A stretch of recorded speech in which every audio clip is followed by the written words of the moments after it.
थाना क्षेत्र में बने बरगद घाट के शिलान्यास के दौरान कैबिनेट मंत्री नंद गोपाल गुप्ता नंदी ने विपक्षियों पर जमकर तंज कसा। यूपी में बीजेपी सरकार के 4 साल पूरे होने पर उनके तमाम नेता मंत्री सरकार की उपलब्धियां गिनाने में लगे हुए हैं। उसी कड़ी में जहां कल प्रदेश सरकार के प्रवक्ता कैबिनेट मिनिस्टर सिद्धार्थनाथ सिंह ने प्रियंका गांधी पर तंज करते हुए उन्हें ट्विटर की रानी कह दिया था और नाव में घूमने का शौकीन बता दिया था।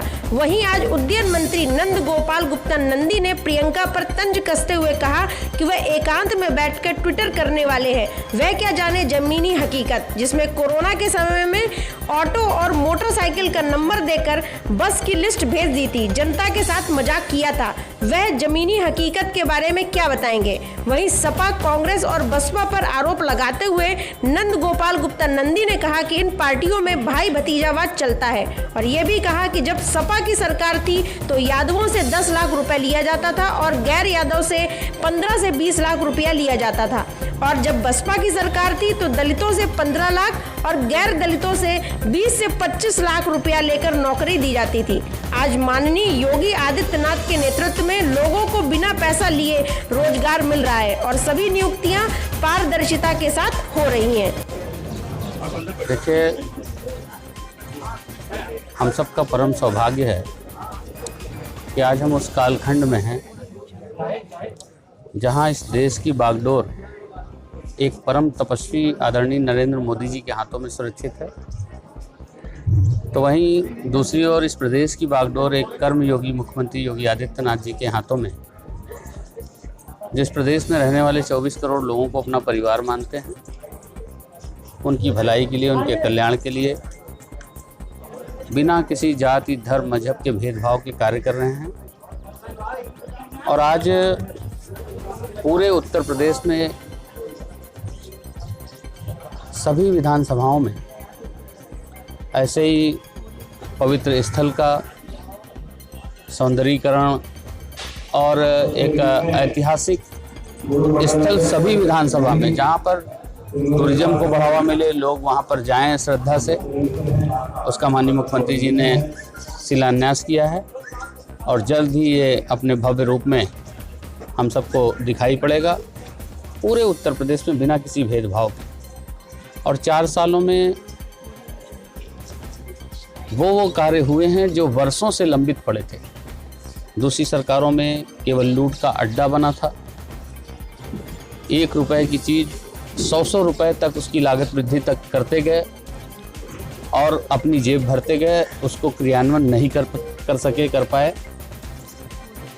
माननीय मुख्यमंत्री जी के नेतृत्व में ऐसे वर्षों से पड़ी लंबित योजनाओं का धरातल पर लोकार्पण हुआ है और सबका साथ, सबका विकास और सबका विश्वास सिर्फ नहीं ये नारा, ये है उद्देश्य हमारा। और आज का ये कार्यक्रम इस पर चरितार्थ है और इस बात की पुष्टि करता है। एक आखिरी सवाल, प्रियंका गांधी वाड्रा ने ट्वीट किया है जिससे कहा है कि सरकार को यूपी और जो ऐड है उस पर डिक्लेयर लिखना चाहिए कि सारी बातें काल्पनिक है, इसका वास्तविकता से कोई लेना देना नहीं। इस पर क्या कहेंगे? देखिए, कांग्रेस, सपा, बसपा किस तरह से भाई भतीजावाद, परिवारवाद में लिप्त रहे हैं, ये किसी से छिपा नहीं।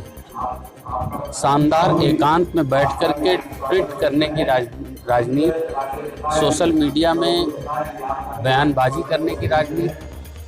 कोरोना से जब लोग पीड़ित थे तो ऑटो और स्कूटर का नंबर बस में दे करके लोगों के साथ मजाक करने वाले लोग इस तरह की बातें कर रहे हैं। सपा में किस तरह से गुंडा राज, किस तरह से भाई भतीजा और परिवारवाद था। और सपा में जब नौकरी निकलती थी तो यादव हैं तो उससे भी 10 लाख ले लिया जाता था, अदर यादव से 15 लाख और 20 लाख लिया जाता था। बसपा में दलित को कुछ रियायत देते हुए 7 लाख और 8 लाख, और दलित से अदर हैं उनसे 15 लाख और 20 लाख 25 लाख रुपए लेके नौकरियां दी जाती थी। आज माननीय मुख्यमंत्री योगी आदित्यनाथ जी के नेतृत्व में प्रदेश में हर जाति, धर्म, मजहब के बच्चों की नौकरियां लगी हैं और सब इस बात को छाती ठोंक के कहते हैं कि बिना किसी पैसे के लगी है, पूरी पारदर्शिता और ईमानदारी से लगी है। इसको सबका साथ और सबका विकास और सबका विश्वास धरातल पर दिखाई देना कहते हैं। और सभी जाति, धर्म, मजहब के लोग 2014 से, जिस दिन से भारतीय जनता पार्टी की सरकार केंद्र में बनी है आदरणीय प्रधानमंत्री नरेंद्र मोदी जी के नेतृत्व में, उनके लगातार किए गए कार्यों पर 2017 में जनता ने मोहर लगाई।